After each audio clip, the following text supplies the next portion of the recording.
In this video, we'll compute the volume of a region in cylindrical coordinates.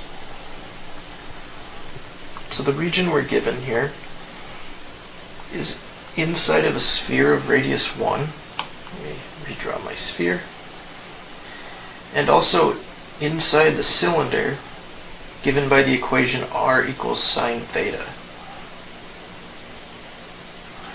Now let's remember what this equation looks like in polar coordinates. If we just look in 2 dimensions, remember this equation is a circle like this. It's above the x-axis and tangent to the x-axis. So in this picture, here would be that circle in the xy plane, except it would go all the way to the edge of the sphere, since it has the same, since the big sphere has radius 1, and this picture here has diameter 1, or radius 1/2. And then it goes straight up and down.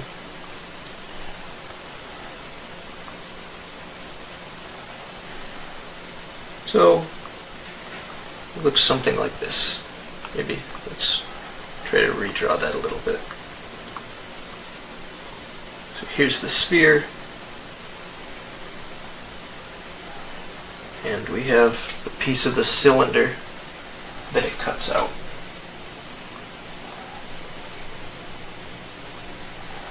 So we want to compute the volume. To compute the volume of a region, you just integrate the function 1 over the region. But we want to convert this now to cylindrical coordinates. So dv becomes r, dz, dr, d theta. The first integral is z, so the bounds should be the top and the bottom, which from the picture you can tell that the top and the bottom will just be the sphere. And in cylindrical coordinates, the equation for the sphere just looks like minus square root of 1 minus r squared and positive square root 1 minus r squared. The outer 2 integrals, the bounds should describe the projection of the region onto the xy plane, which is just this circle, the one that I kept drawing in 2 dimensions. This circle.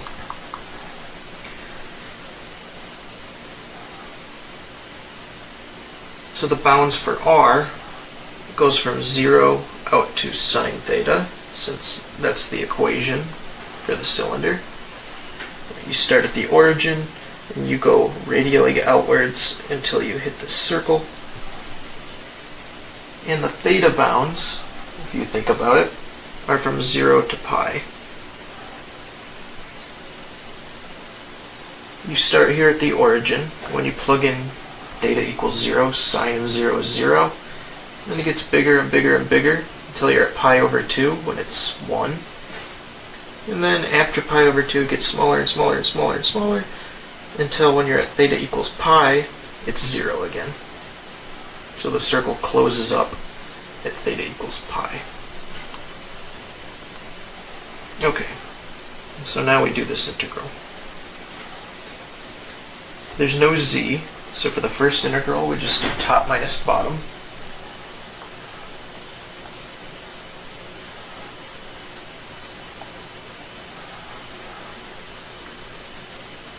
So we have r times square root 1 minus r squared minus negative square root 1 minus r squared. So that's just 2 times square root 1 minus r squared.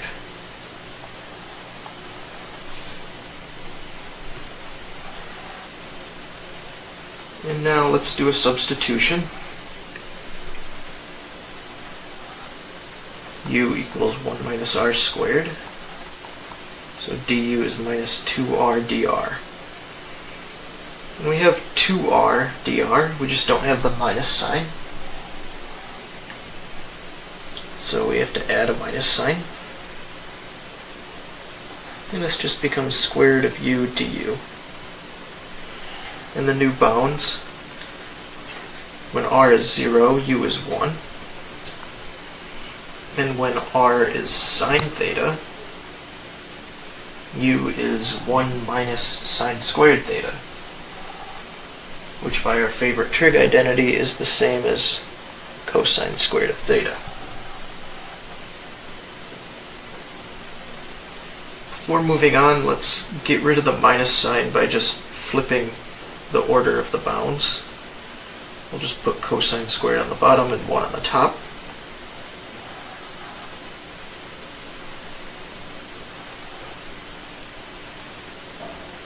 And now the antiderivative of square root of u is 2/3 u to the 3/2, evaluated from cosine squared theta to 1.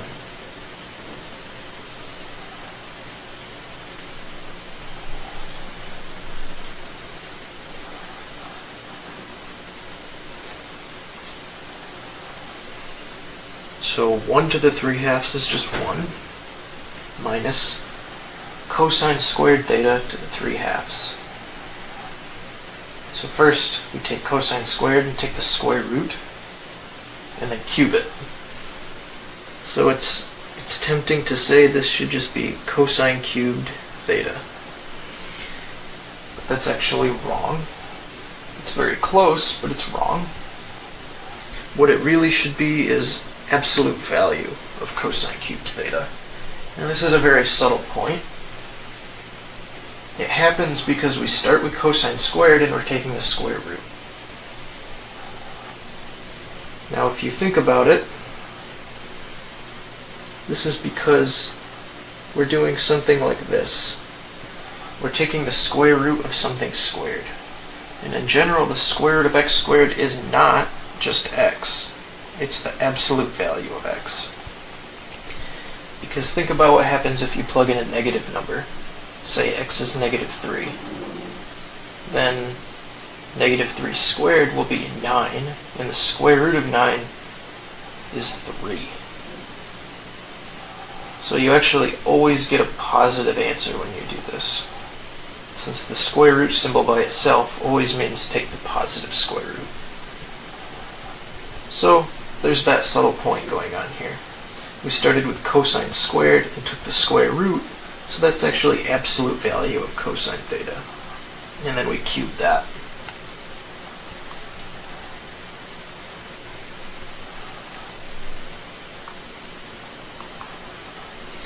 So the first term is easy. The integral of 1 from 0 to pi is just pi.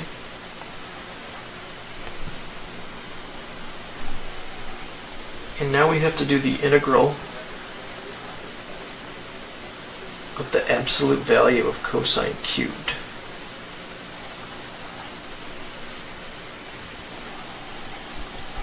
Now let's think about what's going on here.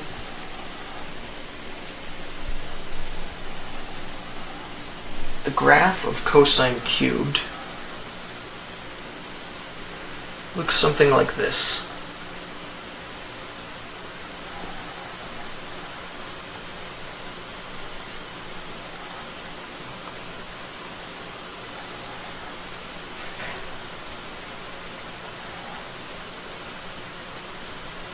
So this is pi at the end.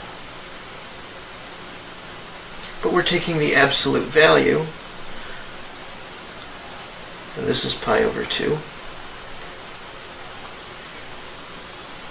So what happens is it just takes the negative part and reflects it.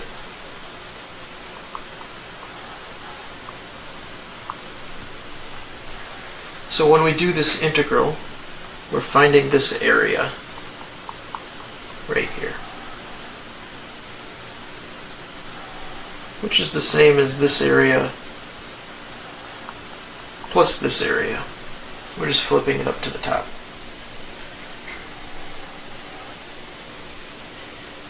And if you notice, this is very symmetric around pi over 2.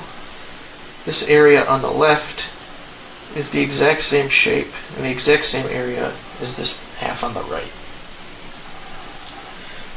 So really what we could do is just find the area from 0 to pi over 2 and double that. And since it's positive over here, we don't need the absolute value signs if we do that.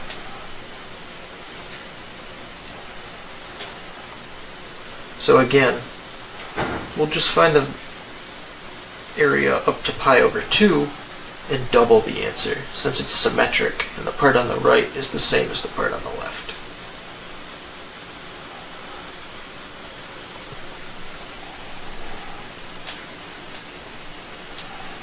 Now we have to remember how to integrate cosine cubed.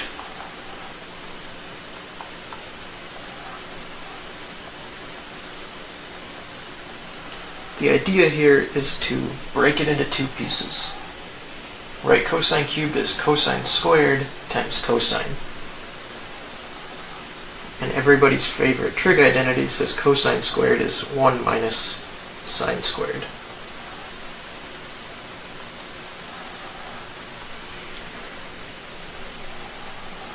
And this puts us in a position to do a substitution. U equals sine theta. So du is cosine theta d theta. So here's the du.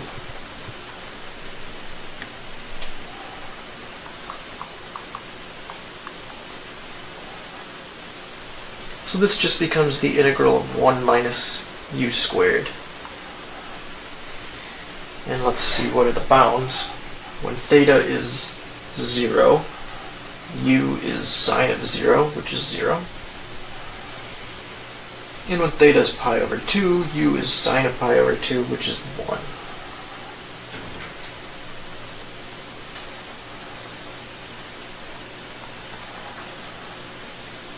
And the antiderivative is u minus u cubed over 3. And if we plug in 0 and 1, we get 1 minus 1/3, which is 2/3.